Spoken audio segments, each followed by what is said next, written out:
માનવ મૂલ્યો હજી પણ જીવંત છે. આ વાતને સાર્થક કરી છે સૌરાષ્ટ્રથી સુરત વચ્ચે ચાલતી રામાધણી ટ્રાવેલ્સના ડ્રાઈવર અને બસ સંચાલકોએ. 2 દિવસ પહેલા સૌરાષ્ટ્રથી સુરત જતી રામાધણી ટ્રાવેલ્સની બસમાં બેસેલા પેસેન્જરના 1,40,000 રૂપિયા બસમાં ભૂલાઈ ગયા હતા.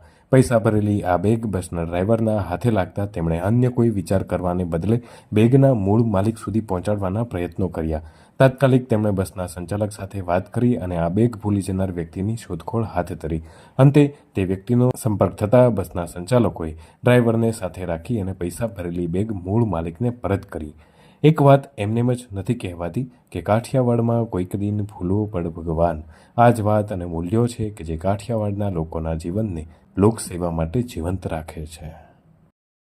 રામાધણી બસમાં બેઠો હતો મને 1,40,000 રૂપિયા મળી ગયા છે અને સીટમાં તો પડ્યા રહ્યા હું ભૂલી ગયો હતો. મને આપી દે તમારા ડ્રાઈવરે મને. બરાબર છે. આ કલ્પેશભાઈ છે.